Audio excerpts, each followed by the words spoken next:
semester akuntansi 2. Di sini kita akan bahas mengenai piutang dagang. Ya, kemarin saya sudah ngasih soal dan kunci jawabannya. Di sini kita akan bahas beberapa saja, jadi kita nggak akan bahas semuanya. Mengenai perbedaan dengan metode langsung dengan metode yang cadangan. Oke ya.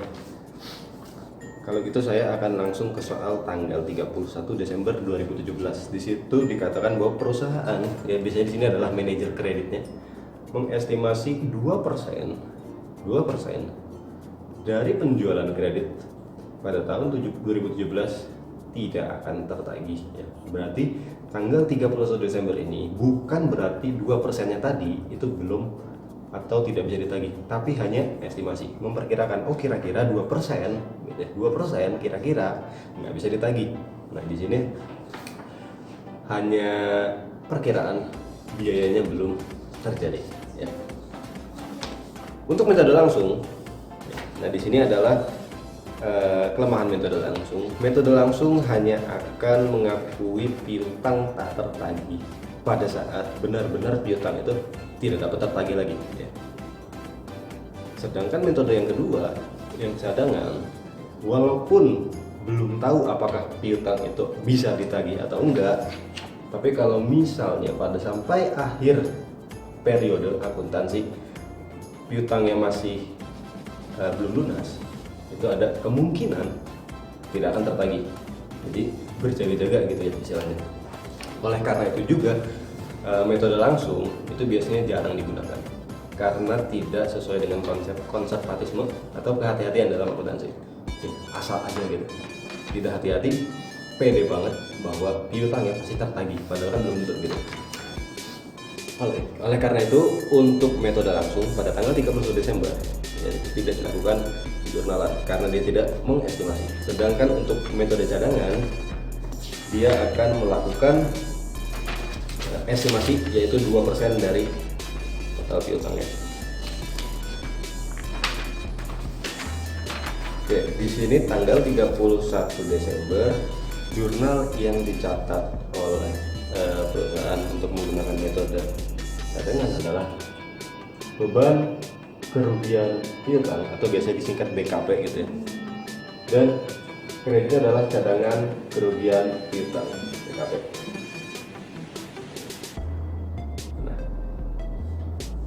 Estimasinya berapa jumlahnya? Nah, di situ dikatakan estimasinya adalah 2% dari saldo piutang terakhir. Jadi teman-teman harus hitung dulu piutang tuan A itu pada akhir periode itu masih sisa berapa, piutangnya tuan B itu berapa, itu dijumlah kemudian dikali dengan 2%.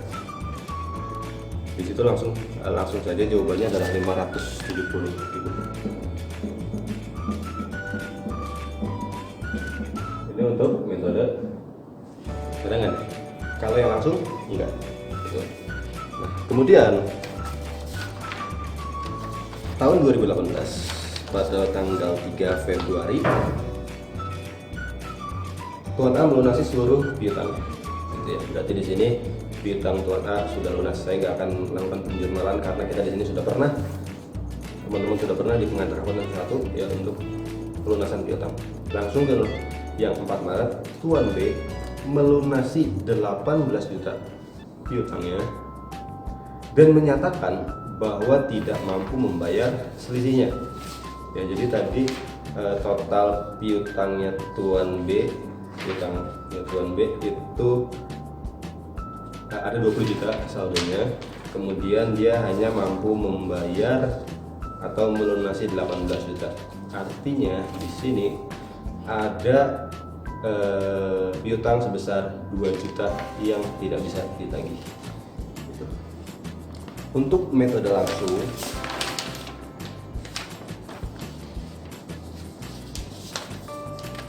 jurnalnya adalah kas karena Tuan B sudah melunasi piutang 18 juta.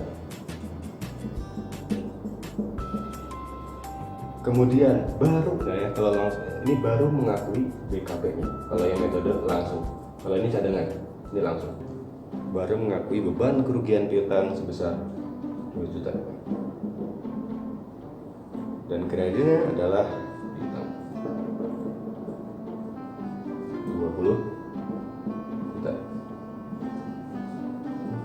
Simpel ya. Untuk metode yang langsung, dia baru mengakui adanya beban kerugian piutang baru ketika piutang tersebut benar-benar tidak bisa ditagih. Di sini besarannya adalah 2 juta yang langsung. Untuk metode cadangan, karena pada tanggal 31 Desember kemarin dia sudah membuat jurnal BKP, dia sudah berjaga-jaga lah istilahnya, bahwa takutnya ada kerugian piutang atau piutang tidak tertagih. Maka dia di sini kalau untuk metode cadangan tidak mencatatnya sebagai beban kerugian piutang, tapi lebih ke cadangan kerugian piutang atau BKP. Cuma beda hurufnya aja, beda bentuk. Simpel ya. Kalau metode cadangan seperti ini. Kalau metode langsung jadi menggunakan langsung beban kerugian piutang. Nah kemudian ada juga teman-teman tadi yang WA saya bertanya-tanya untuk transaksi nomor 7 bulan Juni itu kenapa jurnalnya ada 2 gitu kan. Kita hapus dulu. Soalnya adalah Tuan B, tadi kan Tuan B menyatakan bahwa dia tidak mampu membayar 2 juta. Nah ternyata pada bulan Juni entah gimana tuh Tuan B itu memiliki itikat baik untuk mengembalikan. Ya walaupun sebenarnya utangnya sudah dihapus sama perusahaan gitu. Tapi bikin ribet perusahaan sebenarnya. Piutangnya sudah dihapuskan, tapi beberapa saat kemudian dia bayar gitu. Ini contohnya nomor 7. Tuan B menyerahkan 1 juta untuk pembayaran atas piutangnya. Padahal kita tahu pada tanggal 4 Maret piutangnya sebesar 2 juta sudah dihapuskan. Oleh karena itu, karena di catatan perusahaan tidak ada saldo piutang Tuan B, kita harus memunculkannya lagi. 7 bulan 6. Memunculkannya gimana? Mendebit piutang dagang Tuan B. Gitu kan? Muncul lagi kan nanti saldonya. Lalu kalau untuk metode langsung pakai BKP, beban kerugian piutang. Kalau misalnya metode cadangan pakai yang CKP sebesar yang mau dilunasi 1 juta. Oke. Tadi piutang Tuan B kan sudah nggak ada, sudah dihapuskan sebesar 20 juta udah lunas semuanya. Nah sekarang kalau Tuan B ingin melunasi atau mempunyai itikat baik melunasi yang 1 juta, maka kita munculkan. Dimunculkan untuk apa? Untuk kemudian ditutup langsung. Piutang B.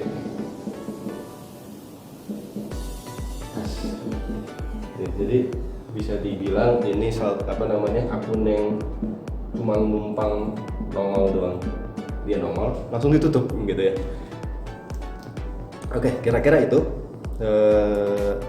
penjelasannya. Kalau yang lain saya rasa teman-teman sudah paham ya. Di pengantar akun nanti juga udah ada.